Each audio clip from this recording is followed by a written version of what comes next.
Hizb ut তাওহীদ ইসলামের সঠিক পথে আছে কিনা? কেন্দ্রীয় নেতার বাড়ি সোনামণি হওয়ায় দিন দিন তাদের প্রচার বেড়েই চলেছে। ভাইরা আমার, হিজবুত তাওহীদ এই সংগঠন যে ভাইরা করেন, এই সংগঠনের ভাইদের একেবারে সর্বোচ্চ নেতা যিনি, আপনি বলছেন এখানে বাড়ি, এই ভদ্রলোকের সাথে একবার ফেসবুক আইডি, যখন আমার ওই আইডিটা ডিঅ্যাক্টিভ হয়ে গেছে, নষ্ট হয়ে গেছে, ওই আইডি যখন ছিল তার সাথে আমার যোগাযোগ হয়েছে। ইউটিউবে আমার একটা বক্তব্য আছে হিজবুত তাওহীদের ধর্মবিশ্বাস সম্পর্কে, সে বক্তব্যটা আপনারা শুনে নিতে পারেন, প্রায় 1 ঘন্টার বক্তব্য। সেই বক্তব্যে সে বক্তব্য দেওয়ার জন্য আমি মুখস্থ কথা আলহামদুলিল্লাহ বলি না। এই যে পাঠ্যপুস্তকে যে সমস্ত ভুল ভ্রান্তি ছিল, আমি প্রতিটা পৃষ্ঠা পড়ে অ্যানালাইসিস করে তারপর আমি বক্তব্য দিয়েছি। আলহামদুলিল্লাহ ভুল জায়গাগুলো না পড়ানোর সিদ্ধান্ত হয়েছে, সাধুবাদ পাওয়ার যোগ্য একটা সিদ্ধান্ত। ঠিক একইভাবে হিজবুত তাওহীদ সম্পর্কে জানার জন্য তাদের সব বই পুস্তকগুলো আমি কালেকশন করে, আমি তখন সৌদিতে ছিলাম, আমি দেশ থেকে সৌদিতে নিয়ে গেছি, সেই বইগুলো পড়ে কোন বইতে কি আছে না আছে এগুলো আমরা তুলে ধরেছি। আমরা সংক্ষেপে যদি বলি, আমার কাছে জানতে চেয়েছেন, সেজন্য আমার দায়িত্ব বলা। কোরআন এবং হাদিসের যে জ্ঞান আল্লাহ তাআলা আমাকে দিয়েছে, সেই জ্ঞানের আলোকে আমি বলতে পারি এরা ইসলামের ধারে কাছেও নেই। হিজবুত তাওহীদ নামক এই সংগঠন ইসলামের ধারে কাছেও নেই। যদি ধারে কাছেও থাকতো আমি সেটা বলতাম। এখন কথা হলো ধারে কাছেও নাই, কিভাবে বললাম? ভাইরা আমার, ইসলামটা এটা মায়ের হাতের মোয়ানা যে নিলাম আর খেয়ে ফেললাম। ইসলামটা আল্লাহর দেওয়া কোরআন এবং নবী করিম সাল্লাল্লাহু আলাইহি সাল্লাম আল্লাহর অনুমতি সাপেক্ষে যে ব্যাখ্যা দিয়েছেন হাদিস, এই দুইটার নাম হলো ইসলাম। এগুলো যারা ধারণ করে তারা মুসলমান। এখন হিজবুত তাওহীদ নবী করিম সাল্লাল্লাহু আলাইহি সাল্লামের শত শত হাজার হাজার অগণিত হাদিস, এটা দেখবেন যে কার্যত তারা অস্বীকার করে, কার্যত। যেমন নবী করিম সাল্লাল্লাহু আলাইহি সাল্লাম বলেছেন যে নামাজ যখন দাঁড়াবে, মহিলারাও যদি জামাতে শামিল হয়, অখায়রু সুফুফুন নিসাই আখিরুহা, মহিলাদের সফ হবে কখন? শুরুতে না শেষে? কিন্তু হিজবুত তাওহীদের প্রোগ্রামে দেখবেন মহিলাদের কাতার হয় কোথায়? সামনে। তাদের মধ্যে পর্দার কোনো বালাই।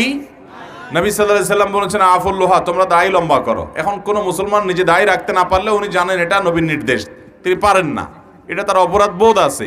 কিন্তু এই দলের একেবারে সর্বাধিনায়ক যে নেতা, ওই বেচারা নিজেই দাড়ি রাখেন না। এবং এটার যে প্রতিষ্ঠাতা, এই আল্লাহর বান্দা বাইজিদ খান পন্নী, টাঙ্গাইলের মানুষ, উনি মারা গেছেন।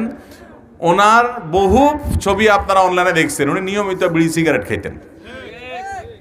এই লোক কিভাবে একটা ইসলামের একটা সংগঠনের নেতা বা প্রতিষ্ঠাতা হয়?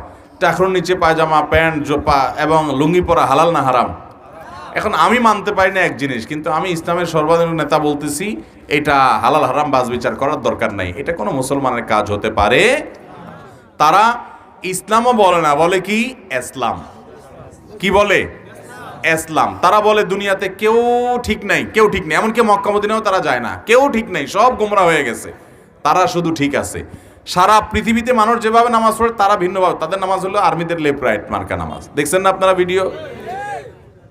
নবী করিম সাল্লাল্লাহু আলাইহি ওয়াসাল্লাম একটা হাদিস বলি, শুনেন। উনি বলেছেন মান ক্বালা হালাকান নাস ফাহুয়া আহলাকুহুম, যে ব্যক্তি বলে সবাই গোমরা হয়ে গেছে, সবাই নষ্ট হয়ে গেছে, একটাও আর মুসলমান নাই, আমি শুধু একলা আছি, ও হলো সবচেয়ে বড় গোমরা। এটা আমার কথা, নবী সাল্লাল্লাহু আলাইহি ওয়াসাল্লামের বক্তব্য। মক্কা মদিনার ইমাম সাহেবরা, বাইতুল মুকাররমের খতিব সাহেবরা, সারা দুনিয়ার আলেম ওলামা সব ভুল, কেউ কিছু জানে না। উনি নতুন করে ইসলাম শিখাইতে আসছে। আপনাদের কি ইসলাম দরকার না ইসলাম দরকার? তাইলে আমরা ইসলাম নেব, ইসলাম ছুড়ে ফেলবো। ঠিক আছে তো ইনশাআল্লাহ? আল্লাহ তাআলা এই ফিতনা থেকে আমাদেরকে বেঁচে থাকার তৌফিক দান করুন, এই বিভ্রান্তি থেকে আমাদেরকে বেঁচে থাকার তৌফিক দান করুন। এরা দেখবেন যে আমেরিকা এবং পশ্চিমা দুনিয়ার খুব বিরুদ্ধে বলে। খেয়াল করছেন? তারা নবী সাল্লাল্লাহু আলাইহি সাল্লামের দাজ্জাল সম্পর্কিত যে হাদিস আছে এটার অপব্যাখ্যা করে। এবং আরো মজার বিষয় হলো ওই তথ্যগুলো সব চুরি করে নেওয়া। এটা নিয়ে দীর্ঘ আলোচনা আছে, আমার ওই 1 ঘন্টার পুরো বক্তব্য শুনলে আপনি অনেক কিছু ক্লিয়ার হবে আপনার কাছে। তবে এতটুকু বলতে চাই ভাই, আমরা মানুষকে ভালো মন্দ, সঠিক বেঠিক নিরূপণ করব কোরআন এবং হাদিস দিয়ে। কি দিয়ে? কোরআন হাদিসের ছাঁচে ফেলে দেখবো, এটার সাথে যদি মিলে তো আলহামদুলিল্লাহ, না মিললে বাদ। আমি কিন্তু আমার বক্তব্য বলেছি, আমারও কোনো কথা আপনি কোরআন হাদিস অনুযায়ী দেখলেন যে না মিলে না, ছুঁড়ে ফেলে দিবেন। কোনো ব্যক্তির অন্ধ অনুসরণ করবেন, একজন মুসলমান কোরআন অনুসরণ করবো আমরা। আল্লাহ আমাদেরকে তৌফিক দান করুন, এই সমস্ত বিভ্রান্তি থেকে বেঁচে থাকার তৌফিক দান।